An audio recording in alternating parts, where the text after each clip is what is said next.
bullseye 218 for 60 at 30,000. Good afternoon, everyone. Country Flyboy here, and today, something a little different. I've decided, well, I didn't decide, I just kind of wanted to do this. So, you may have noticed there's 3 videos about this, and this is DCS World with the F-15C. Yeah, I do play DCS World every now and then. There's 3 videos of this. There's the shorter video, which sort of just shows highlights, and it tells a bit of a story, it's epic, yada yada yada. There's the full 1 hour long mission that I did. This is a mission called Broken Wing, which I have linked to, I guess I'll link it in all 3 descriptions. And I thought for this one I would actually take a look back and just sort of give commentary on it, so just kind of explain what's happening here, why I did what I did and didn't do what I didn't do. Alright, so we just took off out of, what was that, Kutaisi, I believe? Kutaisi? 1-1, Overlord, Bra, 297, for 120 at 22,000, flanking. And it's a wingman behind me. He's going to be following me around, joining up on me. We're in the F-15C in the Idolmaster paint, or the Shahaya Kisiargi paint job someone had made. Who made that? I can't remember. But I'll link to the relevant stuff in the description. Game, aircraft, paint job, all that fun stuff. So we just took off at the Kutaisi, and if you haven't watched the other videos, basically this mission is a helicopter has crashed near the Russian border, and the Russians are advancing past the border to get it. We have to destroy the helicopter before they get to it. My flight is call sign Uzi, 2 F-15s, and we are to provide close air patrol for a couple of A-10s that are going to be doing close air support for a unit known as Roadkill, who's going to be going in to destroy the UH-60. So this mission can easily fail if you are not quick at providing that close air patrol.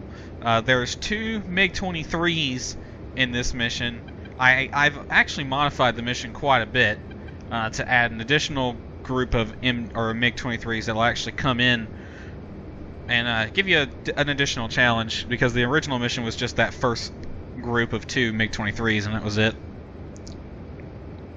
So we have just departed Kutaisi, and we're climbing up. We want to try to get some altitude. Since we're on close air patrol, we want to have an altitude advantage. Don't know where the MiGs are at the moment, though AOX has been giving us brawl calls. I know they're over the ocean at somewhere. It's what Hitman 1, this is Roadkill. We're on the coastal road headed north, approximately 6 miles from Blue Ridge. Break. Hitman, we are very happy to have friends in high places. Let us know what you see coming across the border. Over. Okay, that was Roadkill letting us know they are moving into the target area now. Now this mission is a really fun one because it works no matter if you have the F-15 or the A-10. You can fly it from either the F-15 or the A-10's perspective. I've turned my radar on here. There really isn't much to talk about right now. Once the fights get going, there will be more to talk about. Flight, radar on. Radar on. I just told Wingman to turn his radar on, so he's searching the sky as well. He tends to find contacts a little bit faster than I do.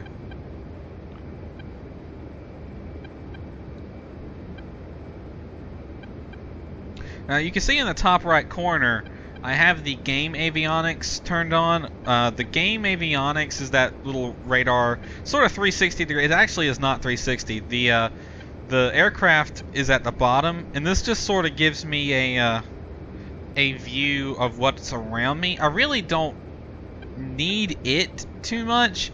I'm probably going to turn that off. The reason I had it for this mission is because I'm kind of new to DCS World, and I don't have a track IR or an Oculus or anything like that, so having something like that makes this game a hell of a lot better. Uzi 1-1, request picture. Uzi 1-1, Overlord, picture 2 groups. First group at bullseye 291 480 at 23,000. Additional group at bulls 301 480 at 21,000. Okay, so he just called out 2 groups, one at Bulls 291 for 80, and an additional group at 301 for 80. So there's 2 groups, and they're roughly in front of me at the moment. I rolled over a little bit there to see if I was over the bullseye. The bullseye is a lake just north of Cabaletti. But yeah, I have the game avionics turned on to make my life a little bit easier since I don't have a motion tracker. So I have to actually use my hat switch to look around. And I only have one hat switch on my joystick. So having the game avionics and the labels turned on makes your life a little bit easier. It's not 100% legit, but you do what you gotta do. I don't go online anyway. I avoid the online flying, so not that the game avionics is 100% useful anyway. As you can see, it Overlord, covers a small area. 1-1. Request bogey dope. Uzi 1-1. Overlord. Bra 284 for 60 at 26,000. Flanking. Okay, 284 for 60. They should be showing up on my radar, Overlord, but they're not. 270 for 60 at 270 for 60. They're flanking. I turned to roughly 270. I'm pretty sure. Springfield 1, this is Overlord. Uzi 1 is on station. You are to deploy as fragged. I say again, Springfield 1, deploy as fragged. That was Overlord out. That's Overlord telling Springfield 1 to deploy as frag. They'll be taking off out of Gudada, I believe. I don't know. Some airfield nearby. They'll be taking off out of there, providing close air support for roadkill. What was I saying? Oh yeah, I turned to about 270 because AOX said they're flanking. I'm pretty sure they're flanking us to the left, so they're southbound roughly. Flight. Music on. Now at this point, I turn the music on, or the ECM. Now that sort of delays in a way how long they can target us, and you can see little preemptive precognition there because the second we turned it on, we started getting a spike at our 12 o'clock on the RWR. So I switched my radar over to track while scan mode. 276 445 at 29,000 flanking. 276 for 45, so they're pretty much right on my nose right here. And you can see they're 40 miles out when I finally get them on radar. The reason is they're fighters. They don't reflect as much energy as a large transport would. So I've locked on to, have I locked on to this guy? Yep, I have locked on to this guy in track while scan mode.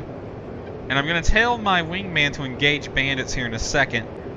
And then I'm actually going to go after the dude who I know is behind him. Springfield 1. You've sort of seen him on the radar. There goes Springfield reporting they're airborne. So we are now officially covering them. Flight. Engage bandits. Right, there's me telling wingman to engage. There's my first shoot cue. Two's foxed.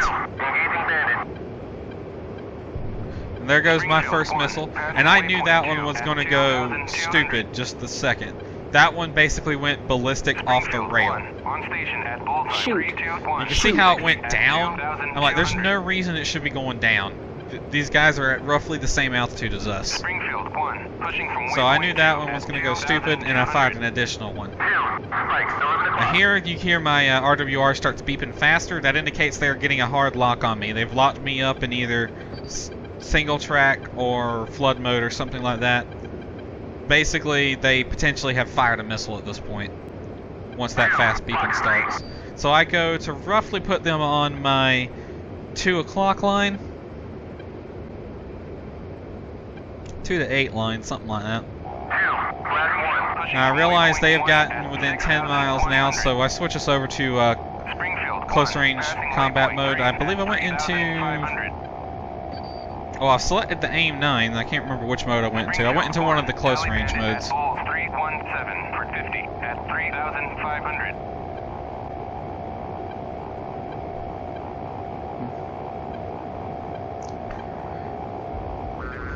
There's hard lock with the good tone with the AIM 9.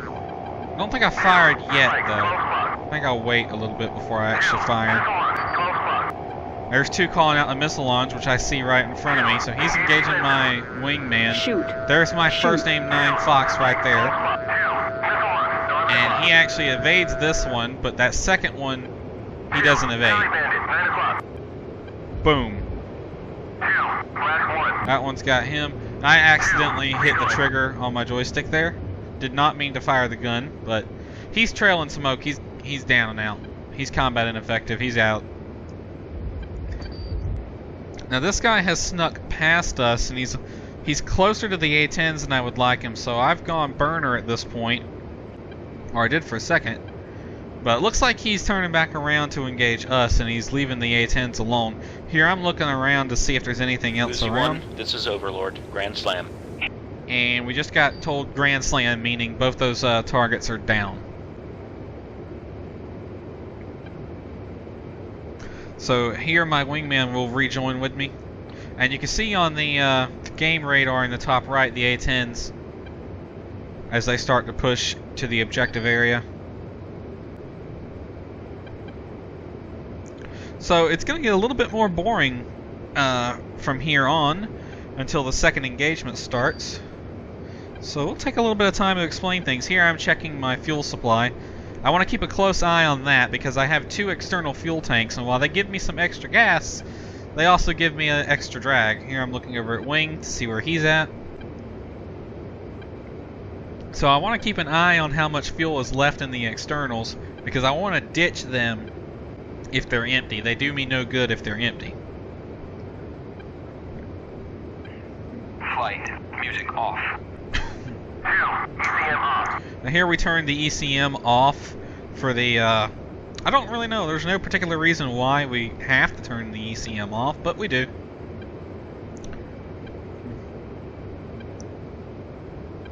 Now the Russian border is to the north of the target area. It's there, they control it. We want to avoid flying into it as much as possible. Particularly we don't want to go too far into it or we might get into SAM range. I believe I get spiked by a couple of SAMs. Overlord, Uzi 1-1. Request bogey dope. Uzi 1-1. Overlord, clean. There I was asking Overlord for a bogey dope because I was pretty sure from the calls we were getting at first that there were 2 groups. That one we just engaged and an additional one. But he says it's clean. So, just checking everything again.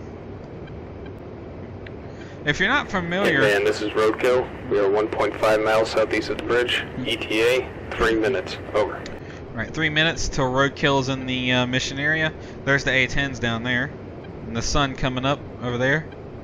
So if you're not familiar with combat aircraft, right now this is the F-15C. Bottom left there, that grid, that's the radar. And the little thing, the circle on the right, that is not a radar, that is an RWR. Or radar warning receiver. Basically, you can see the 15 on it. That's my wingman. His radar is being detected by my aircraft, and the RWR will display any radars that are illuminating me and their general direction. The beeping, the chirping you're hearing is every time a radar beam is passing over the aircraft. A slow chirp like that just means a radar is looking in your direction. Now see, wingman has formed up and we're in a pretty loose formation. He's like a mile off to my right. And the reason is we want a full radar scan range. We want to cover as much airspace with our radars as possible.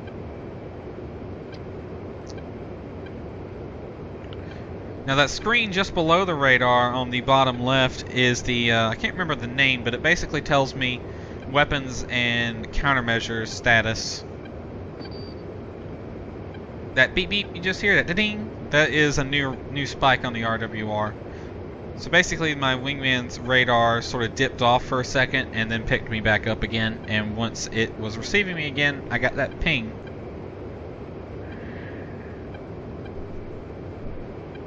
Everything else is your standard avionics for a jet. You got engine indications on the far right, and in the center we have the attitude indicator, HSI, airspeed, G, all that fun stuff.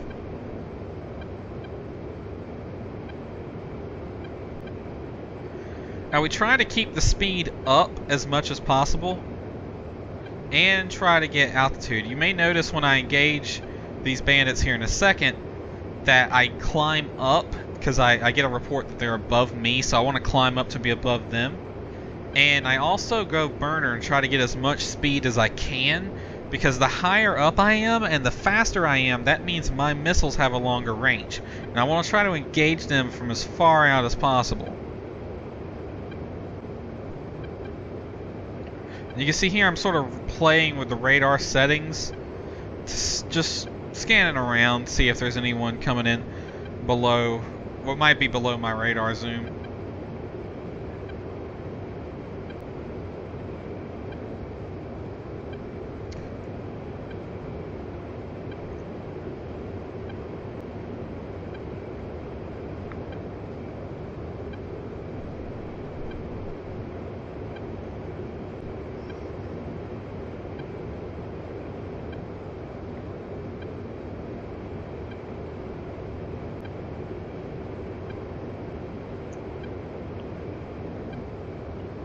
Beep. Beep. Beep. Beep.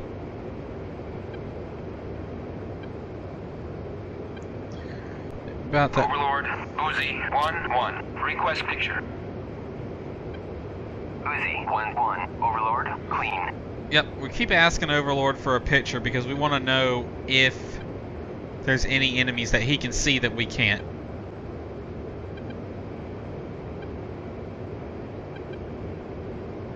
Now in that short video I actually had an E2 taking off from an aircraft carrier, but the mission actually uses an E3 Sentry for the AOX airplane.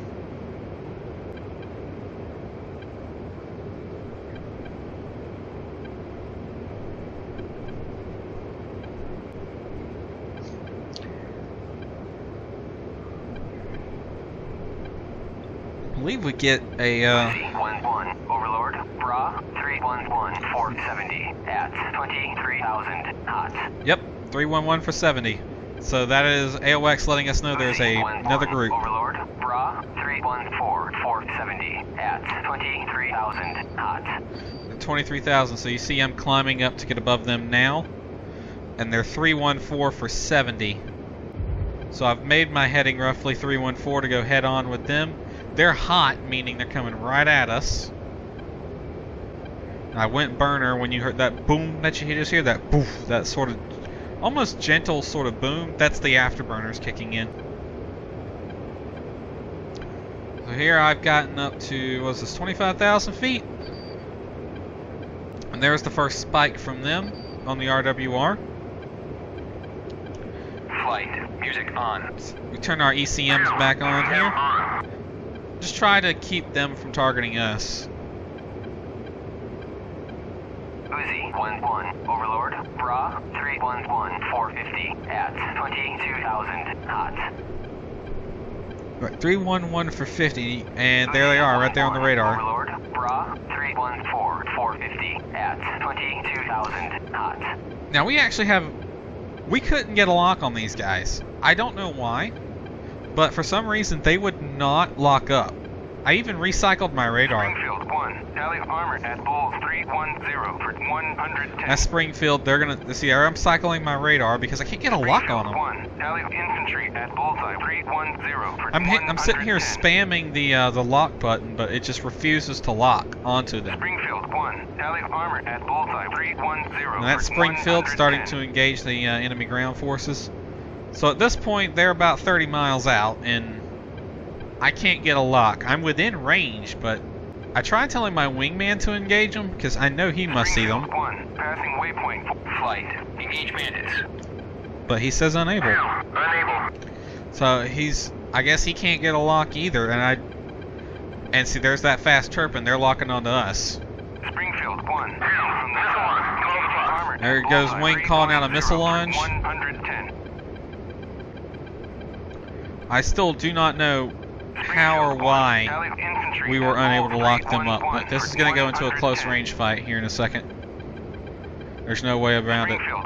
If we don't take them out, they're going to go and take our A-10s out in the sky, because our A-10s can't do nothing against interceptors. Missile, 3 o'clock low. Missile, 3 o'clock low. Now here I can see the missiles. I can see the missiles, those little red dots. So I just keep this vector and I'm climbing to outmaneuver the missiles here. And you see I get little flashes on my canopy rail there. That's me shooting out flares. So here it looks like there's 3 missiles at us right now. I think there's only 2, but there's like, looks like 3. Engaging armor at bullseye. 10. So I decided to try to chase that guy, but it didn't work.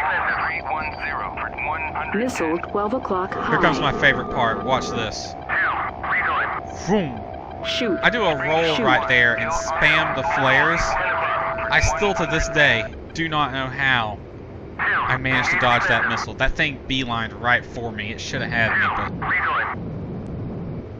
Springfield 1. Kill right armor here, at Bulls 310 I've decided for 110. I'm just gonna gun the guy because they just apparently cannot freaking do anything. My missiles ain't working. They've evaded my missiles. He's foxed at my wingman. So I'm pissed at this point. My wingman shouldn't have any problem in evading that missile. I actually get a piece of him right there when I shot him. Now here I make a mistake. I keep shooting him. I overshot him there. But notice where my wingman was? He was down range. And I look back on TAC view later. My bullets came awfully close to my wingman. So I almost committed fratricide right there. I need to watch that in the future. That and I overshot that dude really bad. If that had been a real fight, that could have been the end of me. Luckily, I managed to take out enough of him that he fell out of the sky. So now here I've got my AIM 120 selected in visual mode. I don't even want to bother with the AIM 9s because they're just not working. So I put the AIM 120 in visual mode, lock this dude up, and boom, that takes him out. Now I still have a solid lock on him, which makes me, and he's not trailing smoke. And this makes me think that maybe I didn't take him out enough. Maybe he's still in the fight and the missile didn't hit him directly. So I'm sort of chasing him down at this point with the gun selected.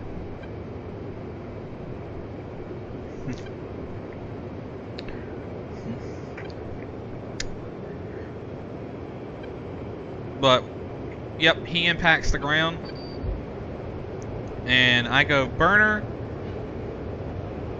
pull some G's, and we'll get back in the air. Uzi 1-1. Request picture. That's me requesting picture. Uzi 1-1. Overlord, clean. Just to see if there's any additional targets around here, but they're clean. Now at this point I am down to 1 AIM 120, 1 AIM 9, and whatever bullets I have left in my gun.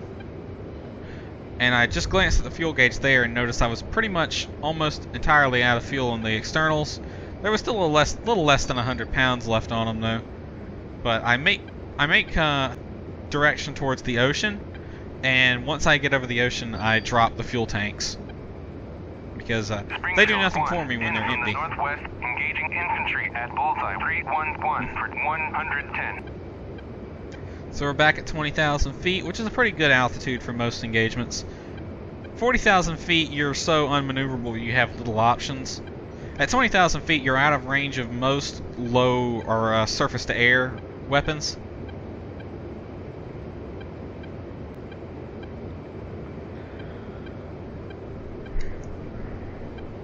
But you're also high enough that you can engage a lot of targets. So yeah, if you look at the weapon status screen, bottom left, you see it has an AIM 120 and an AIM 9 selected. Now here I have confirmed I am over the water, and there I go. I just dropped the fuel pylons. You might have just heard the click.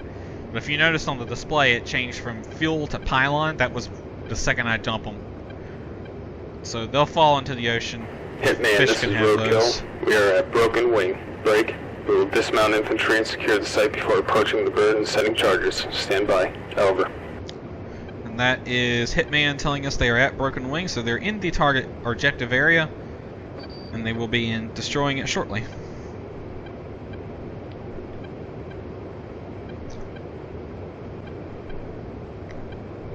Now here we start an orbit once we get back over the target area. There are SAMs down there, short-range SAMs that can target us if we go below 15,000. Or actually lower than that, I think it's like 10,000, but they should, our A-10s have probably already taken care of them.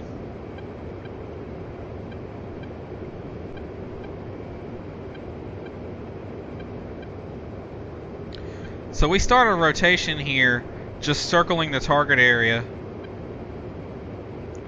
We anchor over the target area and basically just focus our radars inward towards the Russians to see if there's any additional aircraft coming in. But spoiler alert, nothing else happens.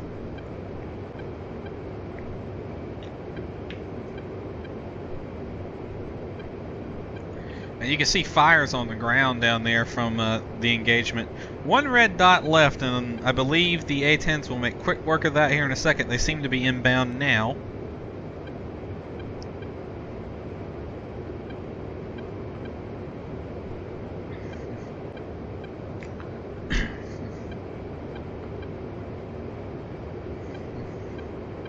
Springfield 1, in from the northwest, engaging infantry at Bulls 311 for 110. Is Sakumi down there? That airport?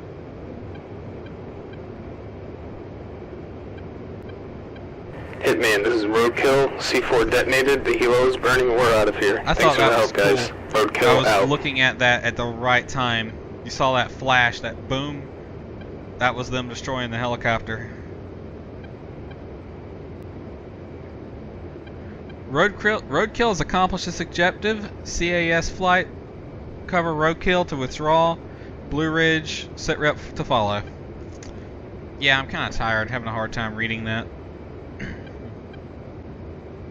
But basically, they've completed their objective and they're exfilling now. We just need to cover them.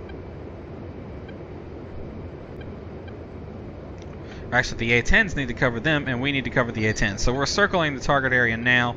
We want to stay above 20,000 feet, no lower than 20,000 feet. Although even, I'm pretty sure the SAMs have already been taken care of. At this point, I'm pretty low on flares. I didn't have that many when I took off. Every now and then I glance at my wing, just because it makes me happy. It's always nice to see Best Girl on your aircraft wing.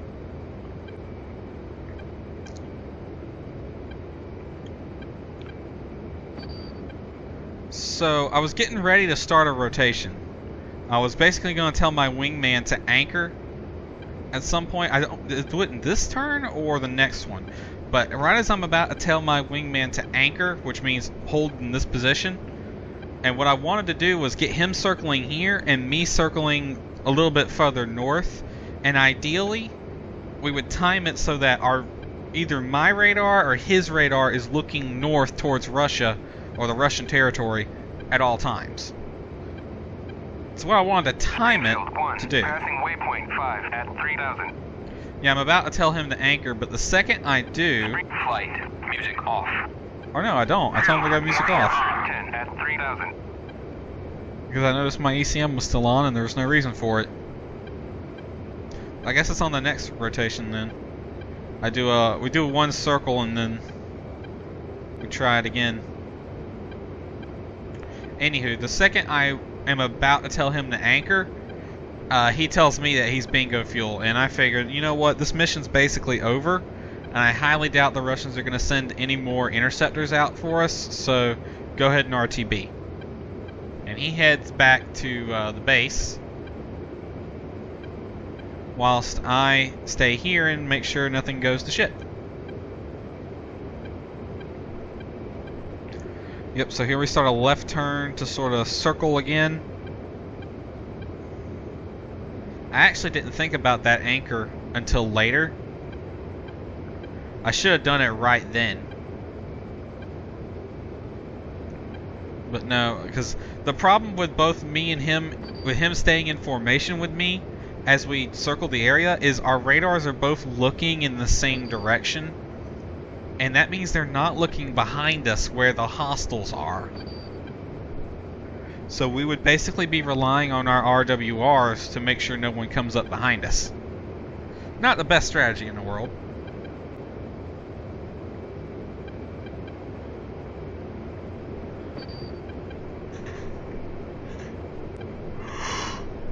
Whew, tired. Now here I'm playing with the radar's scan volume, just trying to see if I can get the A-10s to show up on radar. I believe I do here in a second. I noticed they're about 10 miles off my nose. And there they are, right there. The IFF software in the aircraft will show friendly targets as circles and bogeys or unknown targets as squares. We do not shoot at circles. Shoot at squares. Even a square is not a confirmed hostile.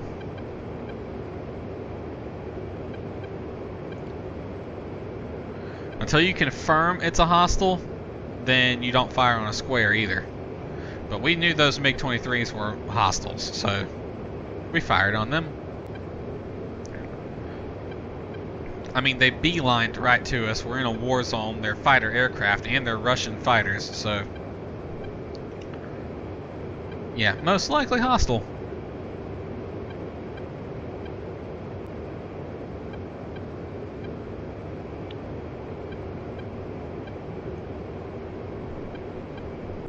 The A-10s are just sort of circling the target area to provide close air support should roadkill need it as they exfil.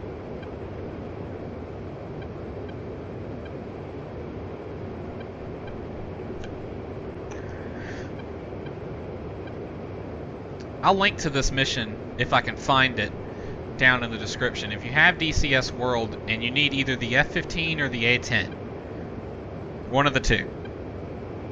Of course, you can always use the mission editor to change it if you don't have one of those airplanes. Okay, we start our turn back north.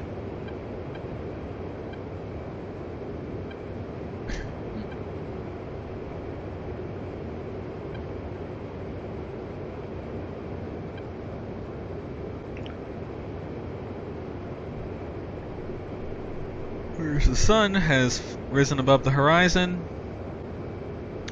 Oh, I actually like the graphics in this game.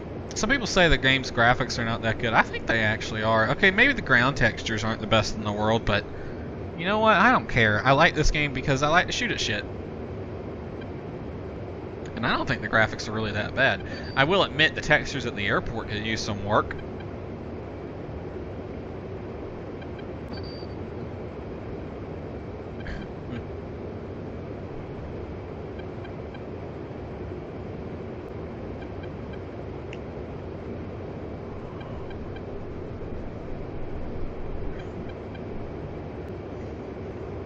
So, yep, flying north again, and here I just get a look at my status. I got 16 flares left and 120 chaff. I don't think I used any chaff on this flight.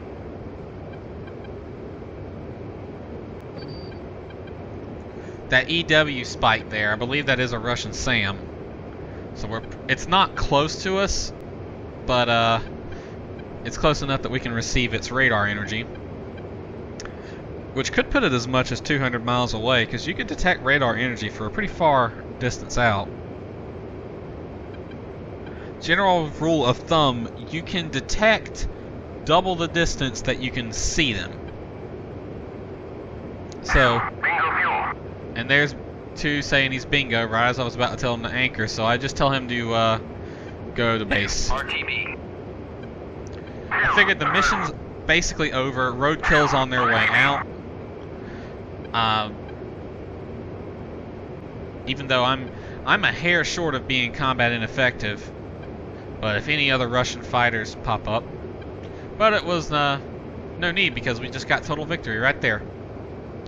Effective close air support has enabled roadkill to complete its mission while sustaining 0 casualties.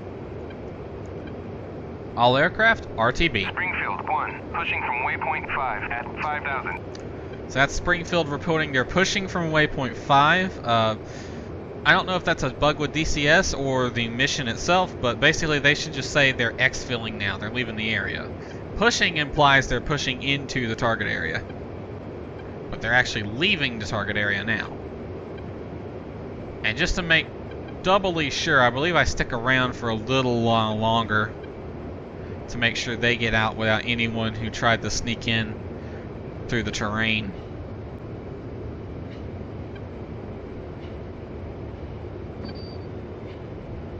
But yeah, general rule of thumb, you can detect a radar about double the distance that you can see it. So if you have an enemy aircraft at 40 miles, let's just say I'm going to reduce, well no, let's say you notice I detected, or I actually finally saw those MiG-23s pretty much about 50 miles when they finally showed up on radar, but I detected their spikes much sooner.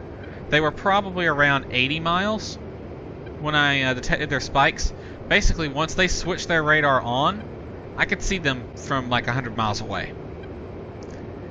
Since they were MiG-23s, you know, fighter aircraft are small and they don't reflect a lot of energy. Their radar cross-section is pretty small compared to a larger aircraft, so you really don't see them on your radar until they're already pretty close, like 80 miles at most. Of course, this is with the radar on this particular aircraft. This is the F-15C, which is actually using a really old radar in this game.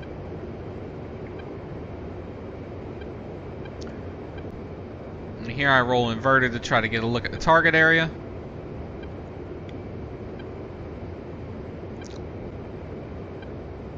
I see the A-10s pushing out. I believe I do make one additional turn northbound here. But yeah, the radar in this airplane in this game is old. It's using an AN APG-63 radar, which discontinued production in the 80s and has since been replaced on the F-15Cs and Ds. So I believe I think the F-15A and B still has that radar, but the F-15Cs and Ds have been replaced, and the F-15E, my personal favorite, uses the AN APG-63 V3, which is a modern radar, an AESA radar, which is a little bit different from the radar in this airplane. A lot harder to hide from. The radar in this plane is actually pretty easy to hide from. It's really susceptible to ground clutter as well as jamming, and it requires a lot of work on the pilot's part to operate it correctly.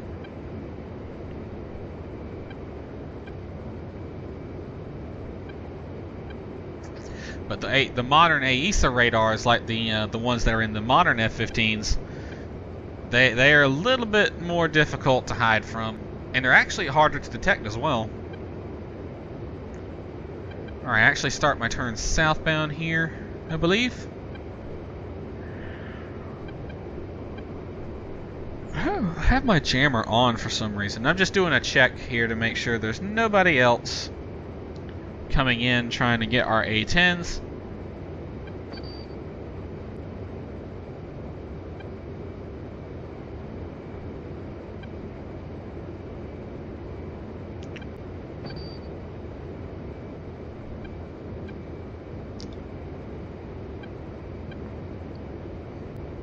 And now that I'm southbound now, I'm trying to think in my head, you know, do I want to get back to base quickly? Kinda, so I'm planning to go a little bit faster. You know, you're normally cruising around 400 knots when you're just moving across, and you're not moving into a combat area. So cruising speed around 400 knots, that gives you a pretty decent fuel burn, but it gives you some range too. As you can see, I have about 10,000 pounds of fuel now, which is enough to get me back to base and still have more than 8 or possibly even 9,000 pounds left. But I could get there faster with way less fuel. And there's me getting a look at roadkill.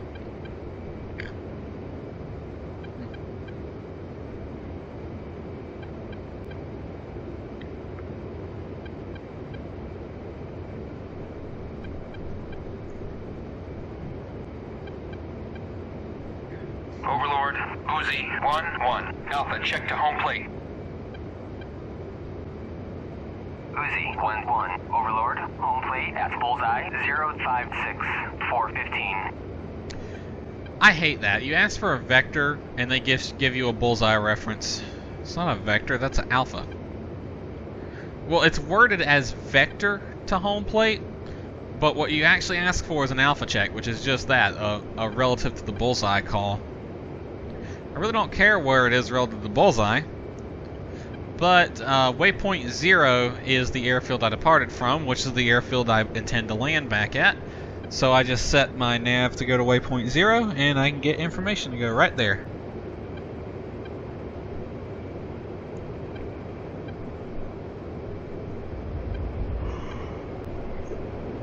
And there goes the burners.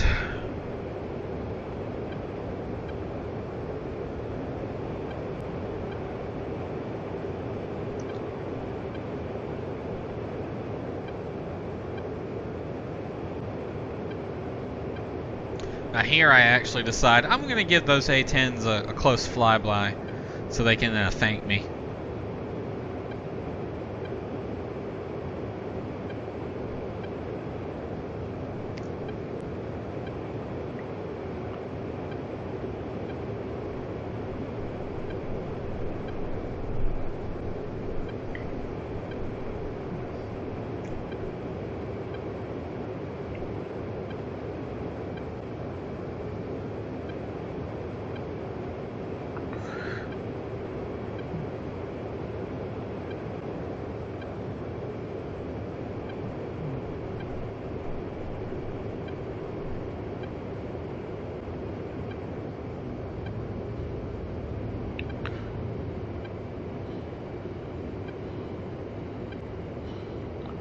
I do not a fast flyby. The A-10s are not the fastest airplanes in the world. So I do a roughly, I think like 350 knot flyby here for them. I guess it's between, almost closer to 400 really. We come within half a mile of them, just get a good look at them. Hey, what's up guys? You're welcome. You didn't get shot down today because of us. Rock the wings for them. And here I do victory barrel roll. I roll the aircraft, spitting out my remaining flares in celebration. We're back inside friendly airspace now, and I don't perceive needing to go back and engage anyone. Pretty fortunate that we don't end up doing that, because I am pretty much combat ineffective. I only have 2 missiles left. I'm out of flares. And I'm not really low on fuel yet, but I'll be getting there before too long.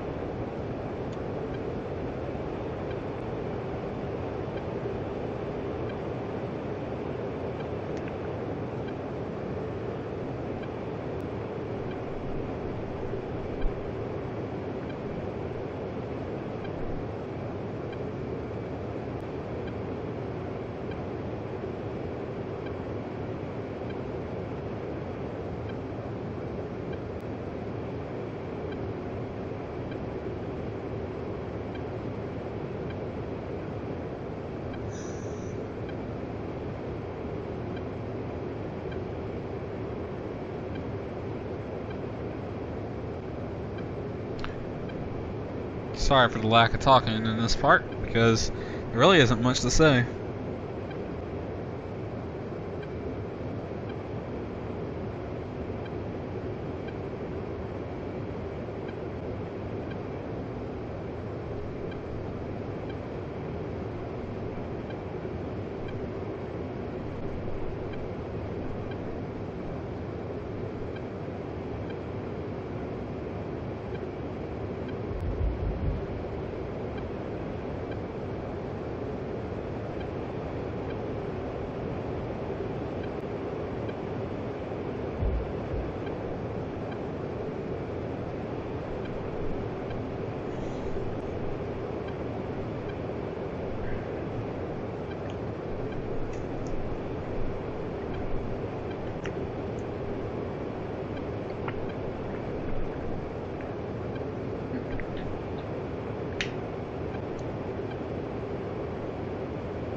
Alright, here I decide I'm going to come up and form up on my wingman and try to fly in formation with him.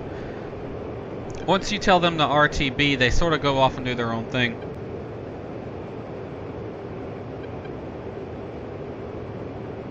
Here I notice I am about 50 miles away. Or 30. Is that 30? I can't tell. 30. So I need to tell my base that I am inbound. Colkey, Uzi 1-1, inbound. Uzi 1-1, Colkey, fly heading 133, 420, QFE 29.89, runway 09, to pattern altitude. Heading 133, 420 to pattern altitude. Which I don't listen to. I'm basically just going to follow my wingman in.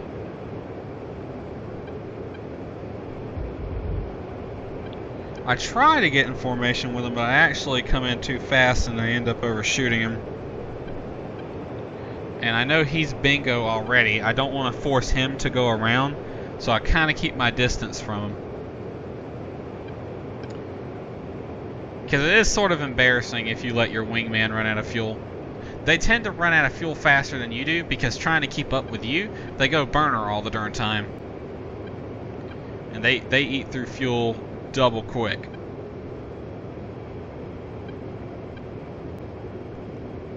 And when they run out of fuel, they just eject. And it's a lot of money. And it's pretty embarrassing for the flight leader letting his wingman run out of fuel like that. That's why I tend to keep a slower airspeed until we formed up. That way they don't go into burner as much.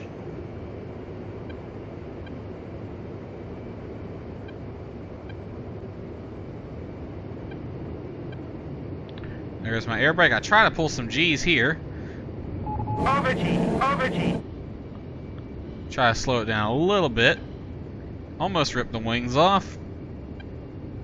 Here I brake to the right because I've lost track and I don't know where he's at, and I don't want to go down without knowing where he is. This last thing we need is in midair.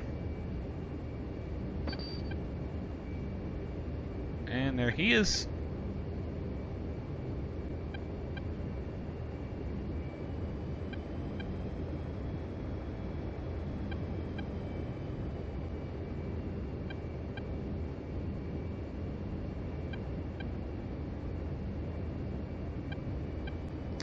And I hear just do a 360 to the right. That'll bring me in behind him. It's not 100% legit what I'm doing, but it works.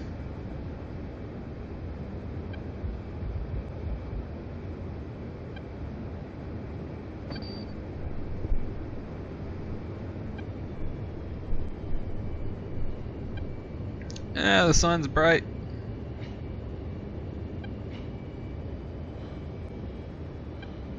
Alright, we're now behind our wingman. We're following him in. We're going to let him land first, then we'll sort of orbit the airfield and come in number 2.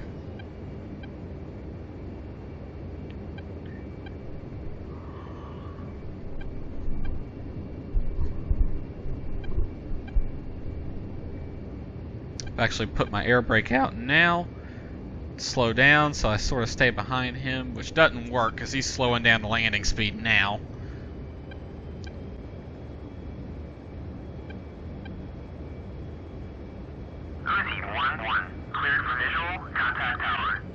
I've been cleared for the visual approach. I'm not going to contact tower just yet. I'm not going to contact them until I'm coming in to land. I'm just following my wingman right now, so no need to call them, tell them I'm landing. I won't be landing until a little later.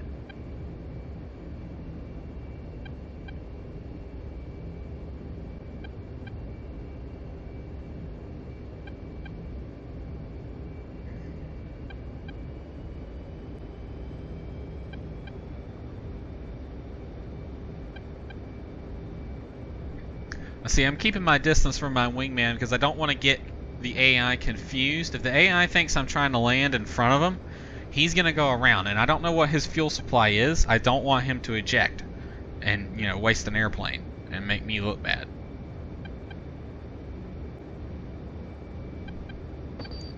So here I just keep it to the right and up at about 3,000 feet.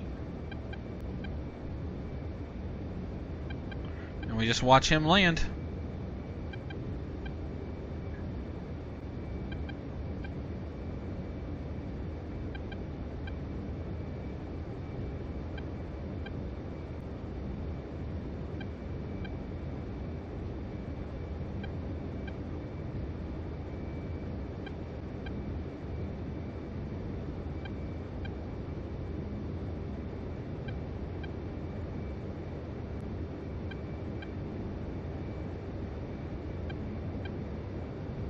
As we orbit around,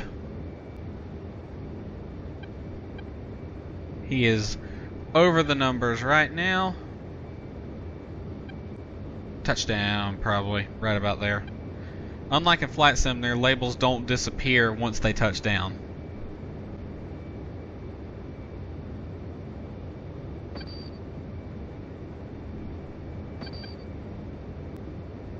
But yeah, he's definitely on the ground now. You can tell he's got his lamps on. That group of labels there, just off the runway, is the airfield's SAM. It's a Patriot defense turret system. Basically, it keeps the Russians at bay.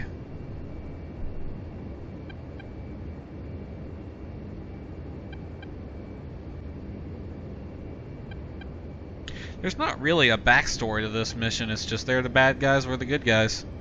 It's just a single mission, so it's not a whole campaign. I figured it'd be a good simple one to practice with.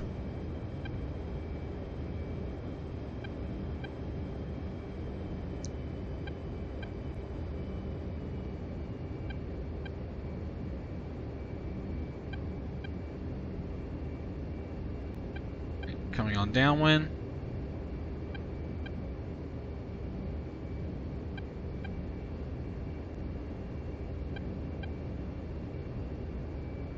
Roll over to the base leg.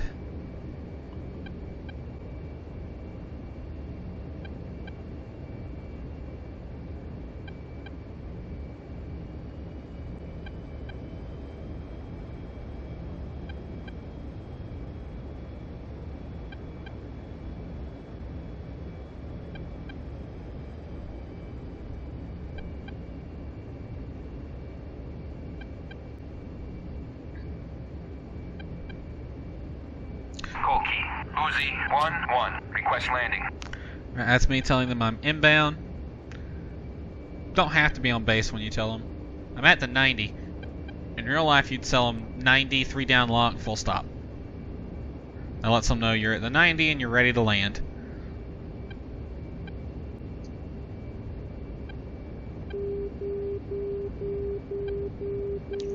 So here we come in. Coming in on about a 2-mile final now.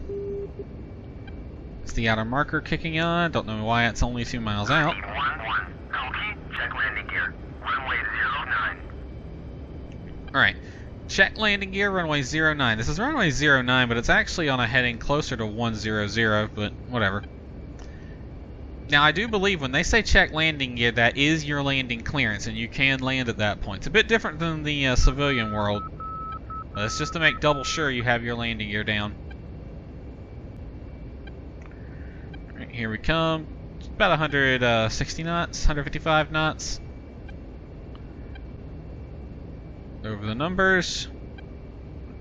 Throttles out. Pull it back. Touchdown. And just like an FSX with a fighter airplane, we want to keep our nose off the ground as long as possible. That way we use aerodynamic braking to slow us down, and there's the nose coming down because we've lost enough lift. The F-15 doesn't have a drogue chute, nor does it have reverse thrust. So we really do have to rely on aerodynamic braking and our wheel brakes to slow us down. I tried some hard braking here to make that, but I did not make that turn off, so I gotta go all the way down to the end.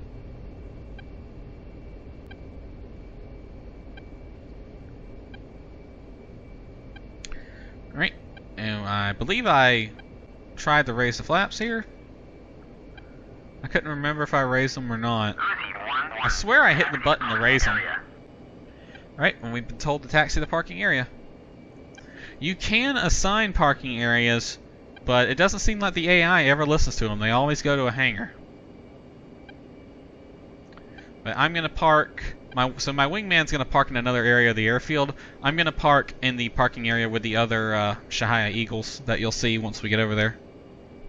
So I'm just checking to make sure my lights are off. And we'll just follow this taxiway right on over to the parking area where our squadron is.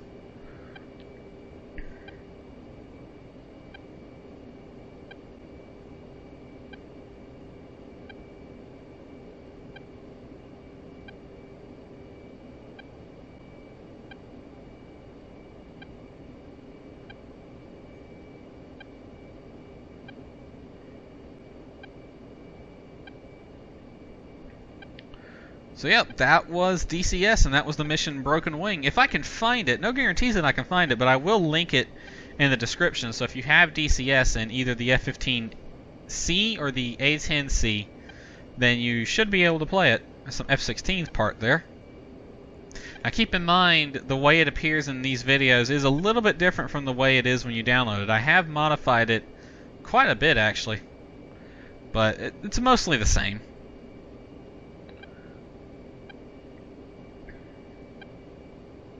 Pretty fun mission. Nice little mission, too.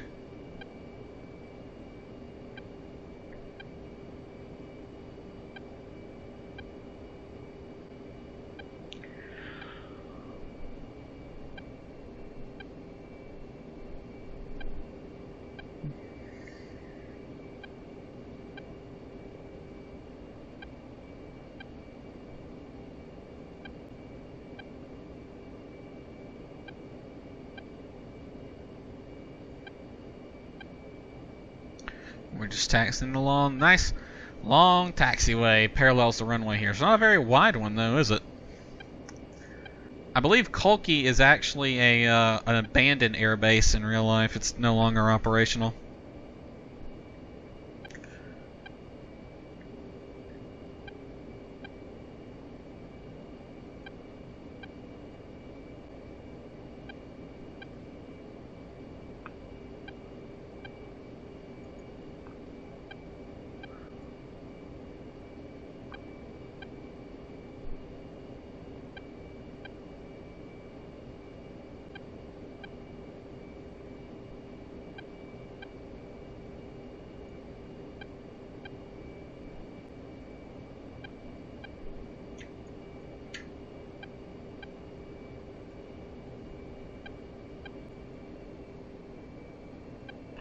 As we are coming into the ramp now, I throttle back to slow it down a little bit, and you can see the other F-15s from the Idolmaster Squadron are parked here. You know, it would be nice if the other Idolmaster paint jobs were available, but sadly I've only ever been able to find the Shahaya Eagle. I guess it's the most popular one. Would be pretty neat to have the entire freaking squadron. All 13 of them. Or was there 14? I think there was 14.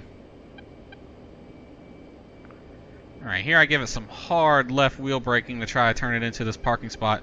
Pretty tight parking spots here.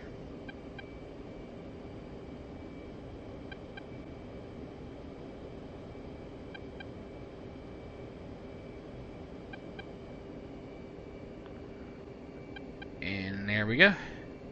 Bring it to a stop. And here we just start shutting the plane down. Which in DCS, at least with the F-15, it's pretty easy to do. Just turn off your lights, your engines, and your electronics, and done. Yeah, the F-15's a bit simplified. It's not 100% realistic like the A-10 is. It's probably my biggest complaint about it, actually, is the Flaming Cliffs airplanes are so old. They're controlled entirely through the keyboard. Look at this really nicely detailed cockpit. None of it's clickable. You control everything with the keyboard, and it's annoying. It is just as annoying as it sounds. Alright, that's the electronic systems off, and that is the video done. That was me giving a commentary to explain just exactly what happened in this operation. So, Broken Wing is completed. Hope you enjoyed it. We'll see you next time. And there's the lovely Shahaya Eagle as it appears in an F-15C in DCS World. She is best girl.